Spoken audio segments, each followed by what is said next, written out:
तो मैं आज आपके लिए टॉप 30 टॉपिक्स लेकर आई हूं, मतलब कि वो टॉपिक्स जिनको छोड़कर तो बिल्कुल नहीं जाना। तो electric field due to dipole, यानी कि डाइपोल की वजह से जो इलेक्ट्रिक फील्ड होता है एक्सियल इक्वेटोरियल पर, उसकी वैल्यू क्या होती है, उसकी कैलकुलेशन कैसे करते हैं, उसका न्यूमेरिकल, उनका उन पर बेस्ड जो न्यूमेरिकल और ग्राफ्स होते हैं वो कैसे हम लोग वहां पर डिफाइन मतलब करते हैं, वो सारी चीजें बहुत इंपॉर्टेंट है। इस टॉपिक से वोल्टेजेस को कैसे हम लोग यूज करते हैं, उस सर्किट के अंदर किस तरीके से लूप बनाते हैं, कैसे करंट की डायरेक्शन लेते हैं, ये सारी चीजें आपको सीखनी पड़ेंगी। सीखने के लिए आप मेरी प्रज्ञा मैम यानी कि मैं हुई तुम्हारे साथ, तो टेंशन लेने की जरूरत है नहीं। सेमी इनफाइनाइट वायर और फाइनाइट वायर तीनों के लिए आपको कैलकुलेट करना है। जो फॉर्मूला आता है ना, mu not upon 4 pi into I upon are sine phi 1 plus sine phi 2, तो वो वाला फॉर्मूले से ही हम इनफाइनाइट और सेमी इनफाइनाइट और फाइनाइट तीनों के लिए ड्राइव करते हैं। तो बेटा वो फॉर्मूला बहुत ही इंपॉर्टेंट है। स्नेल्स लॉ और रिफ्रैक्शन थ्रू ग्लेंसेस, यानी कि स्नेल्स लॉ बहुत ही इंपॉर्टेंट है। स्नेल्स लॉ का यूज कैसे करना है, एंड ऑल्सो रिफ्रैक्शन, मतलब जो हम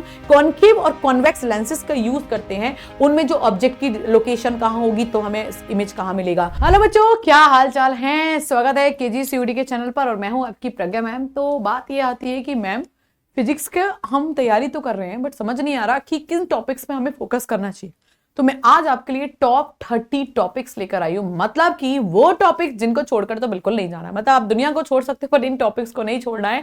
मतलब यहां से क्वेश्चन मैक्सिमम आते हैं, क्योंकि देखो आपको पता है सीयूटी को स्टार्ट हुए बहुत ज्यादा टाइम नहीं हुआ है। आपके पास कोई एमसीक्यू सीरीज नहीं है कि भैया मेरे पास कोई पीवाईक्यू का बहुत बड़ा एक भंडार हो कि मैं ये वाले पीवाईक्यूज इस ईयर के, ये पीवाईक्यूज एंड ऑल, कुछ भी नहीं है, क्योंकि 3-4 साल ही हुए हैं हमें सीयूटी स्टार्ट किए हुए। तो इसका मतलब आपके पास बहुत लिमिटेड कंटेंट है, यानी कि जो प्रीवियस ईयर का कंटेंट है बहुत लिमिटेड है। आपको बहुत सारे क्वेश्चन की प्रैक्टिस करनी पड़ेगी। अब वो सारे क्वेश्चन किन टॉपिक से रिलेटेड होने चाहिए, उन सब की आज मैं बात करने वाली हूं, यानी कि टॉप 30 टॉपिक्स जिनको आपको करना ही करना है फिजिक्स के अंदर। तो चलिए बात करते हैं 1 बाय 1 की किन किन टॉपिक्स को हमें लेकर चलना है। तो यहां पर मैं 30 टॉपिक लिख के आई हूं। सबसे पहले जिसको आपको फोकस करना है, it is the coulomb force, क्योंकि कूलम्ब फोर्स से क्वेश्चंस आए हुए हैं। कूलम्ब फोर्स से रिलेटेड जो वेक्टर फॉर्म्स होता है उनसे क्वेश्चंस, या फिर कूलम्ब फोर्स से कैसे क्वेश्चन पूछ लेगा। ट्राइंगल है, ट्राइंगल के 3 चार्जेस रखे हुए हैं, तो मिड पॉइंट पर कितना फोर्स होगा, या ट्राइंगल के किसी एक कॉर्नर पर जो चार्ज रखा है उस पर कितना फोर्स होगा। स्क्वायर प्लेट के लिए कैसे सॉल्व करेंगे। तो मतलब कूलम्ब फोर्स का यूज कैसे करना है वो इंपॉर्टेंट है, उसके न्यूमेरिकल्स इंपॉर्टेंट है। ठीक है, अगर मैं सेकंड पोर्शन की बात करूं, dipole moment, obviously dipole moment से रिलेटेड कई सारे क्वेश्चंस आएंगे ही आएंगे। डाइपोल मोमेंट क्या होता है, डाइपोल मोमेंट की डेफिनेशन तो नहीं पूछेगा, लेकिन डाइपोल मोमेंट से रिलेटेड क्वेश्चन जरूर पूछेगा कि कोई एक एक्सिस है, उस एक्सिस पर एक charge minus Q plus Z पे रखा है, एक चार्ज माइनस प्लस क्यू आपका माइनस जेड एक्सिस पे रखा है, तो उन दोनों के बीच का डाइपोल मोमेंट क्या होगा। मतलब आपको इस तरीके से क्वेश्चन को डील करना पड़ेगा। अगर हम थर्ड टॉपिक की बात करें तो electric field due to dipole, यानी कि डाइपोल की वजह से जो इलेक्ट्रिक फील्ड होता है एक्सियल इक्वेटोरियल पर, उसकी वैल्यू क्या होती है, उसकी कैलकुलेशन कैसे करते हैं, उसका न्यूमेरिकल, उनका उन पर बेस्ड जो न्यूमेरिकल और ग्राफ्स होते हैं वो कैसे हम लोग वहां पर डिफाइन मतलब करते हैं, वो सारी चीजें बहुत इंपॉर्टेंट है इस टॉपिक से। अगर मैं अगले टॉपिक की बात करूं, it is the torque due to dipole. भाई सीधी सी बात है, डाइपोल मोमेंट पूरा ही बहुत इंपॉर्टेंट है। बेसिकली मैं बात बोलूं, डाइपोल मोमेंट से रिलेटेड जितने भी सब टॉपिक्स हैं उनको तो आपको बिल्कुल नहीं छोड़ना। ये बात समझ में आ गया, यानी कि टॉर्क क्या होता है, P क्रॉस E, वो इंपॉर्टेंट है। उसका देखो फॉर्मूला आपको याद रखना पड़ेगा, उसका कोई डेरिवेशन आपको याद नहीं रखना है, लेकिन P क्रॉस E का यूज कैसे करना है, इक्विलिब्रियम की पोजीशन कैसे आती है, उसका यूज मतलब अगर आपके पास डाइपोल मोमेंट है, आपके पास इलेक्ट्रिक फील्ड कोई 2 एक्सिस पे दे रखा है, उन दोनों का क्रॉस कैसे निकालोगे। तो ये सारी चीजें आपको यहां पर सीखनी पड़ेगी। अगर मैं 5th नंबर की बात करूं इस टॉपिक से, तो गॉस लॉ, यानी कि गॉस लॉ के पहले आपको इलेक्ट्रिक फ्लक्स करना पड़ेगा। इलेक्ट्रिक फ्लक्स के थ्रू जो गॉस लॉ को हम ड्राइव करते हैं, डेरिवेशन नहीं आएगा, बिल्कुल नहीं आएगा, मैं पहले बता रही हूं, लेकिन उसका यूज, उसके एप्लीकेशंस आपसे पूछे जाएंगे। कंडक्टिंग शेल के लिए, नॉन कंडक्टिंग स्फीयर के लिए, लाइन चार्ज के लिए, प्लेनर शीट के लिए, तो इन सब के लिए जो इलेक्ट्रिक फील्ड कैलकुलेट करते हैं, उनका वैल्यू जो डिफाइन करते हैं, उनके फॉर्मूले आपको सबको पता होने चाहिए कि कंडक्टिंग शेल है, उसका इनसाइड इलेक्ट्रिक फील्ड क्या होगा, आउटसाइड क्या होगा, सरफेस पर क्या होगा। तो गॉस लॉ के एप्लीकेशन के जो कई सारे मैंने आपको बताया कि गॉस लॉ के ये एप्लीकेशन है, इनके जो फॉर्मूला है वो बहुत इंपॉर्टेंट है। तो फॉर्मूला आपको पढ़ के जाना है, करके जाना है, और उनके रिलेटेड क्वेश्चन क्वेश्चंस भी आपको सॉल्व करके जाने हैं। अगले मैं टॉपिक की बात करूं इलेक्ट्रिक पोटेंशियल। इलेक्ट्रिक पोटेंशियल बहुत ही इंपॉर्टेंट है। वर्क डन पूछेगा, कभी आपको वर्क डन दे रखा होगा तो पोटेंशियल पूछेगा कि एक चार्ज को किसी ए से बी तक डिस्प्लेस करते हैं तो कितना वर्क डन होता है उस चार्ज पर। तो इस तरीके के क्वेश्चंस आपसे पूछेगा, इंपॉर्टेंट है। बेसिकली मैं आपसे अगर बात बोलूं ना तो यहां से जो मोस्ट ऑफ द चीजें इंपॉर्टेंट है वो है आपके इन टॉपिक के न्यूमेरिकल्स। ठीक है, न्यूमेरिकल्स को बिल्कुल भी लाइटली नहीं लेना है, नहीं तो आप मेरे संग जुड़े रहो। मैं आपको न्यूमेरिकल प्रैक्टिस तो वैसे भी कराती हूं सीयूटी के चैनल पर, तो आप मेरे साथ बने रहो। अगर मैं बात करूं अगले सब टॉपिक्स की, that is the potential due to dipole. देखो मैंने फिर बोला डाइपोल फिर से आएगा, डाइपोल आपका पीछा नहीं छोड़ेगा, 12th से आपको पीछे वैसे भी नहीं छोड़ा होगा उसने। ठीक है, तो डाइपोल की वजह से इलेक्ट्रिक फील्ड टॉर्क हो गया, पोटेंशियल क्या होगा इक्वेटोरियल पर और एक्सियल पर, या फिर उसका general form in the form of theta क्या होता है। तो ये सारी चीजें, इनके सबके डेरिवेशंस आपको सिर्फ देखने हैं एंड उनकी जो फॉर्मूला है उनकी शीट बनाती चलनी है कि ये सारे टॉपिक्स की शीट बनती चली जाए, ताकि आप, और एक काम और करना, शीट कैसे बनाओगे, पहले आप फॉर्मूला लिखोगे, फिर उस फॉर्मूला से रिलेटेड एक दो आप वहां पे क्वेश्चंस भी करोगे। ठीक है, क्योंकि ऐसा नहीं होना चाहिए सिर्फ आपने फॉर्मूला तो पढ़ लिया लेकिन उस फॉर्मूला को यूज कैसे करना है वो आपको पता ही नहीं। तो बहुत सारे बच्चे गलती करते हैं कि फॉर्मूला शीट बना के छोड़ देते हैं और कभी उस फॉर्मूला से रिलेटेड क्वेश्चन नहीं प्रैक्टिस करते। तो आपको फॉर्मूला लिखना, उस फॉर्मूले के बाद एक दो क्वेश्चन प्रैक्टिस करना उसी नोटबुक के अंदर, ताकि वो शीट आपकी विद क्वेश्चन रेडी हो। ये बहुत अच्छा तरीका होता है। ठीक है, तो यहां पर पोटेंशियल ड्यू टू डाइपोल आपको करना ही है। अगर मैं अगले सब टॉपिक की बात करूं बेटा, तो potential energy, that is important, PE, यानी कि जो आपकी पी डॉट ई होता है वो एनर्जी पीई कॉस थीटा कैसे आती है। थीटा बराबर 0 होगा तब क्या होगा, minus P cos theta, sorry, अगर थीटा 180 होगा तब क्या होगा, स्टेबल इक्विलिब्रियम, अनस्टेबल इक्विलिब्रियम पर पोटेंशियल एनर्जी कहां पर मैक्सिमम और कहां पर मिनिमम होगी। ये सारी चीजें आपकी यहां पर पूछी जाती है। अगर मैं यहां पर अगले टॉपिक की बात करूं, that is the parallel plate capacitor. Parallel plate capacitor बहुत ही इंपॉर्टेंट टॉपिक है। आपसे वो क्वेश्चन पूछेगा कि 3 प्लेट्स रखी हुई है, एक पर minus Q charge, plus Q charge, फिर माइनस क्यू चार्ज है, तो उसका नेट इलेक्ट्रिक फील्ड इनसाइड और आउटसाइड क्या होगा। मतलब हो सकता है मल्टीपल प्लेट्स रखी हो, तो ये क्वेश्चंस आपको प्रैक्टिस करने हैं। अगर मैं कॉम्बिनेशन ऑफ कैपेसिटर की बात करूं, बहुत ही इंपॉर्टेंट टॉपिक है।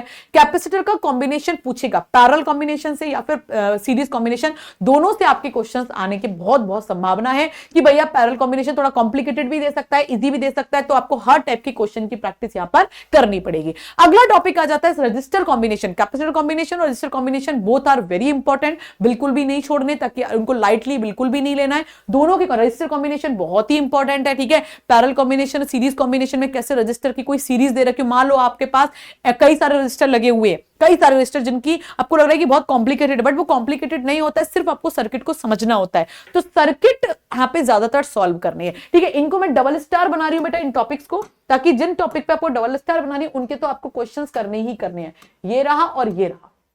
ठीक है, एंड उसके बाद में आ जाता है आपका KVL, Kirchhoff voltage law, Kirchhoff current law. बिल्कुल भी लाइटली नहीं लेना है, क्योंकि बहुत सारे बच्चे इन्हीं में मात खाते हैं। केवीएल कैसे लगाना है मैम, समझ नहीं आ रहा, तो बच्चा लोगों इसको टॉपिक को लाइटली नहीं लेना है। किरचॉफ वोल्टेज लॉ आपको करके ही जाना पड़ेगा, इसके सर्किट को सॉल्व करना ही पड़ेगा। वोल्टेजेस को कैसे हम लोग यूज करते हैं उस सर्किट के अंदर, किस तरीके से लूप बनाते हैं, कैसे करंट की डायरेक्शन लेते हैं, ये सारी चीजें आपको सीखनी पड़ेंगी। सीखने के लिए आप मेरी प्रज्ञा मैम, यानी कि मैं हुई तुम्हारे साथ, तो टेंशन लेने की जरूरत है नहीं। ठीक है, अगर मैं यहाँ पे अगले टॉपिक की बात करूं, ड्रिफ्ट वेलोसिटी। ठीक है, ड्रिफ्ट वेलोसिटी के आपके इंपॉर्टेंट फॉर्मुले है। ठीक है, ड्रिफ्ट वेलोसिटी को बहुत ज्यादा डीपली नहीं जाना, सिर्फ आपको ड्रिफ्ट वेलोसिटी के फॉर्मूले याद रखने हैं। करंट डेंसिटी का formula in the form of drift velocity क्या होता है, करंट का फॉर्मूला क्या होता है। ठीक है, ड्रिफ्ट वेलोसिटी टेंपरेचर के साथ कैसे डिपेंडेंट रहती है, इलेक्ट्रिक फील्ड और ड्रिफ्ट वेलोसिटी का क्या रिलेशन होता है। तो ये सारी चीजें बहुत इंपॉर्टेंट है, तो इनको भी आपको करके जाना, यानी कि इनके आपको क्या करना है, फॉर्मूले बहुत अच्छे से याद करने, लिख लिख के याद कर लेना, ताकि आप भूलो ना इनको। ठीक है, अगली अगर मैं बात करूं बायो-सावर्ट लॉ, इंपॉर्टेंट है। ठीक है, बायो-सावर्ट लॉ आपसे बेसिकली पूछेगा नहीं, लेकिन आपसे ग्राफ पूछ सकता है। बायो-सावर्ट लॉ में आपकी प्रोपोर्शनलिटी पूछ सकता है, तो आपको सिर्फ पढ़ना है, इसमें बहुत ज्यादा अंदर नहीं घुसना। बट हाँ, इससे एप्लीकेशन बहुत इंपॉर्टेंट है। इसके एप्लीकेशन क्या है कि आपसे मैग्नेटिक फील्ड पूछेगा ड्यू टू लाइन चार्ज, और मैग्नेटिक फील्ड ऐसे डायरेक्टली नहीं पूछेगा, है पूछ भी सकता है कि ड्यू टू वायर की वजह से क्या होता है। तो वहां पे 4 ऑप्शन दे रखे होंगे, आपको पता होना चाहिए कि ड्यू टू वायर की वजह से मैग्नेटिक फील्ड कितना होता है, डायरेक्टली याद होने चाहिए। ठीक है, सेम आपके सर्कुलर लूप की वजह से सेंटर पर और किसी पॉइंट पी पर, इन दोनों का मैग्नेटिक फील्ड किस तरीके से हम लोग मतलब फाइंड आउट करते हैं। एक बार डेरिवेशन जरूर देख लेना। मैं डेरिवेशन को बार बार क्यों जोड़ दे रही हूँ कि आप बोलोगे मैम डेरिवेशन तो आएंगे ही नहीं, इसलिए जोड़ दे रही हूँ ताकि आपको थोड़ा सा दिमाग में आइडिया रहे, क्योंकि 12th हो सकता है कुछ बच्चे ड्रॉपर हैं, कुछ बच्चे आपकी रनिंग ईयर में, तो जो रनिंग में उनको तो आता है 12th का दिक्कत नहीं होगी, उनको डेरिवेशन डेरिवेशन आती है क्योंकि उन्होंने अभी तक बोर्ड एग्जाम दिए होंगे। लेकिन जो आपके बच्चे ड्रॉपर हैं उनको दिक्कत हो रही होगी, वो हो सकता है कि पूरे साल से उन्होंने फॉर्मूला याद करके और क्वेश्चन प्रैक्टिस पे दिमाग लगाया हो, उन्होंने डेरिवेशन को ध्यान से ना रखा हो, ध्यान नहीं दिया हो। तो बेटा डेरिवेशन के लिए बोलने का मेरा सिर्फ एक ही मोटिव है कि ताकि आपको सारी चीजें कंसेप्चुअली क्लियर हो कि भाई हम कैलकुलेट अगर कर रहे हैं तो कैसे कैलकुलेट कर रहे हैं, कि अगर मुझे इसको किसी क्वेश्चन में यूज करना पड़ जाए, हो सकता है वो डायरेक्ट फॉर्मूला से वो क्वेश्चन का आंसर ना आए और आपको वहां पे पूरा डेरिवेशन के थ्रू उसको करना पड़े। तो आपको पता होना चाहिए, इसीलिए मैं बार बार जोर दे रही हूं कि डेरिवेशन देखकर जरूर जाए, करने की जरूरत नहीं लेकिन देखकर जरूर जाए कि इसको कैसे करते हैं, आपको पता होना चाहिए, आइडिया होना चाहिए। तो दैट इज मोस्ट इंपॉर्टेंट। अगर मैग्नेटिक फ्लक्स की बात करें, इंपॉर्टेंट है, करना है, क्योंकि ईएमआई आपको तभी समझ में आएगा।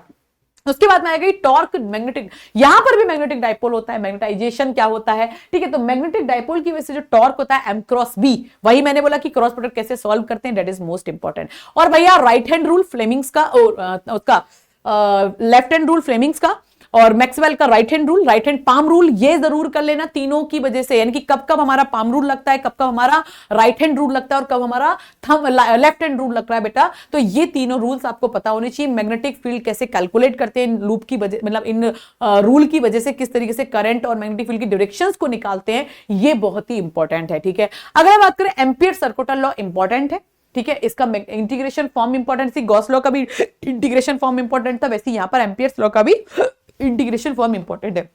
साथ में इसके कुछ एप्लीकेशन जरूर देख लेना। और एक बात मैं बोल दूं, मैग्नेटिक फील्ड जो ड्यू टू वायर है ना, उसमें आपको infinite wire, semi infinite wire और फाइनाइट वायर, तीनों के लिए आपको कैलकुलेट करना है। जो फॉर्मूला आता है ना, mu not upon 4 pi into I upon are sine phi 1 plus sine phi 2, तो वो वाला फॉर्मूले से ही हम इनफाइनाइट और सेमी इनफाइनाइट और फाइनाइट तीनों के लिए ड्राइव करते हैं। तो बेटा वो फॉर्मूला बहुत ही इंपॉर्टेंट है। सर्कुलर रूप में आपको पता है mu not upon 2 into I upon r होता है सेंटर पर, और सर्कुलर और किसी पॉइंट पी पर क्या मैग्नेटिक फील्ड होता है वो आपको देखना पड़ेगा। सेम अगर हम लॉरेंज फोर्स की बात करें, इंपॉर्टेंट है, लॉरेंज फोर्स को आप मार्क कर देना, है ना, F बराबर B Q B cross B, इस फॉर्मूला लगाने की मैग्नेटिक फोर्स का बहुत यूज होगा। वैसे तो लॉरेंज फोर्स में इलेक्ट्रोस्टैटिक फोर्स और मैग्नेटिक फोर्स दोनों आता है, लेकिन इस फॉर्मूले को बहुत यूज करने को आपको दिखाई देगा। तो V क्रॉस बी कैसे निकालते हैं वो भी आपको पता होना चाहिए। तो ये इंपॉर्टेंट टॉपिक आ गया। अगर हम अगले टॉपिक की बात करें बेटा, तो यहां पर आ जाएगा मोशनल ईएमएफ, यानी कि F बराबर BBL, है ना, जो हम निकालते हैं ना, क्यू बी, एक तो होता है QL आपका IBL, है ना, एक होता है BBL। तो एफ फोर्स के 3-4 फॉर्मूले होते हैं। अगर मोशनल ईएमएफ होगा तो BBL होगा, यानी कि BBL का मतलब है L B क्रॉस B, ठीक है। तो ये फॉर्मूला हो गया। एक होता है QB क्रॉस B जो लॉरेंज फोर्स का आ गया, और एक होता है IBL, वो भी फोर्स का फॉर्मूला। तो तीनों आपको पता होने चाहिए, तीनों को यूज कैसे करना है वो भी आपको पता होना चाहिए। सेम अगर व्हीटस्टोन ब्रिज को डबल स्टार बना लो, व्हीटस्टोन ब्रिज आपका आएगा, उसकी बैलेंस कंडीशन आपको पता होनी चाहिए। अगर आपको कहीं भी व्हीटस्टोन ब्रिज दिख गया, अब व्हीटस्टोन ब्रिज होता क्या आपको पता होना चाहिए कि 4 रजिस्टर है, बीच में गैल्वेनोमीटर लगा होता है ना, और नीचे से पोटेंशियल आपका वहां पे लगा होता है। तो उस तरीके से P अपॉन Q बराबर R अपॉन S जो आपकी बैलेंस कंडीशन आती है, वो किस तरीके से आपको मतलब उसका यूज कैसे होता है किसी भी व्हीटस्टोन ब्रिज के अंदर, ये आपको पता होना चाहिए। सेम इंडक्टेंस इंपॉर्टेंट है। इंडक्टेंस में सेल्फ इंडक्टेंस का फॉर्मूला, म्यूचुअल इंडक्टेंस का फॉर्मूला, दोनों का फॉर्मूला पता होना चाहिए, ठीक है। और दोनों की डिपेंडेंसी पता होनी चाहिए कि सेल्फ इंडक्टेंस किन किन पर डिपेंड करता है और किन किन पर नहीं करता, सेम म्यूचुअल इंडक्टेंस किन किन पर डिपेंड करता है और किस किस पर डिपेंड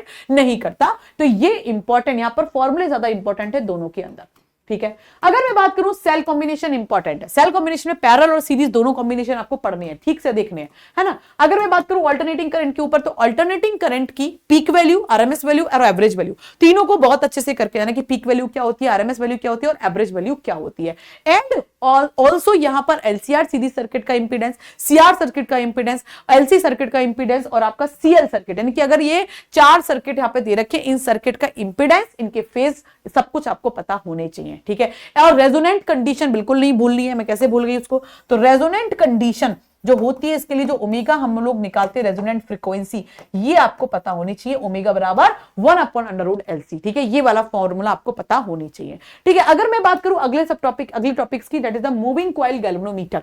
मूविंग कॉइल गैल्वेनोमीटर नहीं छोड़ना है, क्योंकि लास्ट ईयर भी क्वेश्चन देखा गया है मूविंग कॉइल गैल्वेनोमीटर से, जिसमें करंट सेंसिटिविटी पे क्वेश्चन था, या फिर गैल्वेनोमीटर को अमीटर कैसे बनाते हैं, तो उसमें आपको फॉर्मूला आपको पता होना चाहिए। गैल्वेनोमीटर से जो वोल्ट मीटर बनाते हैं, उसमें जो रेजिस्टेंस हम लोग निकालते हैं, उसका फॉर्मूला पता होना चाहिए। तो वो सारे फॉर्मूले बहुत ही इंपॉर्टेंट है। करंट सेंसिटिविटी, वोल्टेज सेंसिटिविटी क्या होती है, उसमें हम लोग रेजिस्टेंस ऑफ द गैल्वेनोमीटर कैसे फाइंड आउट करते हैं, मतलब ये पूरा ही टॉपिक आप डबल मार्क कर लो, क्योंकि लास्ट ईयर भी इससे क्वेश्चन आया हुआ है, ठीक है। अब आ जाते हैं ऑप्टिक्स की तरफ। तो स्नेल्स लॉ और रिफ्रैक्शन थ्रू ग्लैंसेस, यानी कि स्नेल्स लॉ बहुत ही इंपॉर्टेंट है, स्नेल्स लॉ का यूज कैसे करना है, एंड ऑल्सो रिफ्रैक्शन, मतलब जो हम कॉन्केव और कॉन्वेक्स लेंसेज का यूज करते हैं उनमें जो ऑब्जेक्ट की लोकेशन कहां होगी तो हमें इमेज कहां मिलेगा, उनकी कुछ क्वेश्चन डिस्कस कर लेना, कुछ क्वेश्चंस आपको प्रैक्टिस तो मैं कराऊंगी, ठीक है, आपके जीएसयूटी के चैनल पर हो भाई, कुछ ऐसा नहीं है कि जो ना छूटे, ठीक है, तो ये तो मैं आपको कराऊंगी, लेकिन आपको पता होना चाहिए क्योंकि ये टॉपिक आप 10th से पढ़ते आ रहे हो, ठीक है, और इस टॉपिक को आपको अच्छे से करना आना चाहिए, आपको ऐसा नहीं होना चाहिए कि ऑप्टिक्स बहुत टफ है। बहुत सारे बच्चे कहते हैं ma'am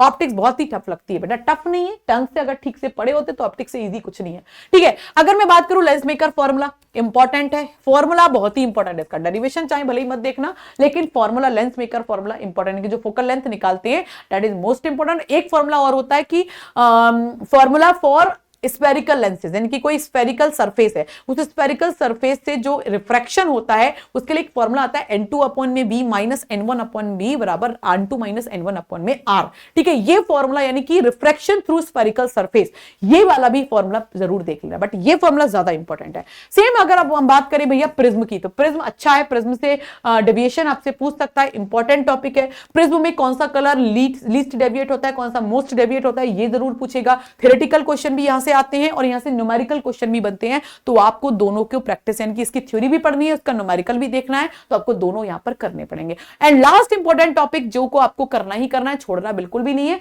Young's double slit experiment, ये बहुत ही important, dark fringe, light fringe, इनकी फ्रिंज विड्थ के बीच की डिस्टेंस, इनकी विड्थ जो शिफ्ट होती है वो सब क्या है, मतलब आपको इंटरफेरेंस पैटर्न पता होना चाहिए बेसिकली, ठीक है। एंड ऑल्सो इंटेंसिटी का फॉर्मूला जो आप निकालते हो आई नेट बराबर I1 plus I2 plus 2 under root I1 under root I2 and cos phi, यानी कि जो इंटेंसिटी का फॉर्मूला है, अगर इंटेंसिटी दो करंट वेव की बराबर है तो उसका फॉर्मूला जो आता है ना I बराबर I4 I0 cos square phi, ठीक है, जिसमें फाई क्या होता है, फेज डिफरेंस होता है। और सेम रिलेशन आपको पता होना चाहिए with between phase difference and path difference, जो कि होता है डेल्टा फाई बराबर 2 pi upon lambda into delta x, ठीक है। तो ये सारे टॉपिक्स हैं जिनको आपको करके जाना है, ठीक है, यानी कि ये टॉप है, ऐसा नहीं कि पूरा सिलेबस नहीं करना, पूरा सिलेबस तो करना है, बट ये टॉप 30 तो बिल्कुल नहीं छोड़ने हैं।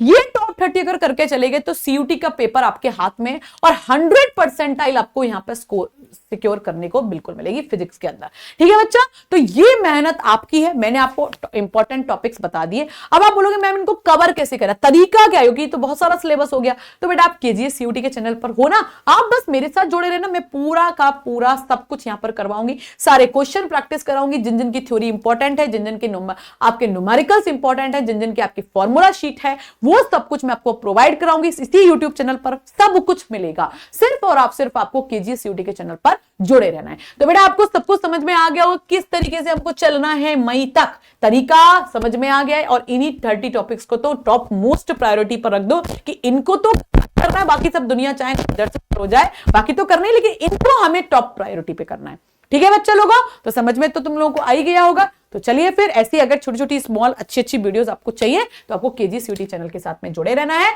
और प्रज्ञा मैम है ही तुमको फिजिक्स कवर कराने के लिए, तुमको टेंशन लेने की जरूरत नहीं, सिर्फ सेशंस में प्रेजेंट हो जाया करो, ठीक है बच्चों। ओके बच्चों, bye bye, thank you so much, all the best.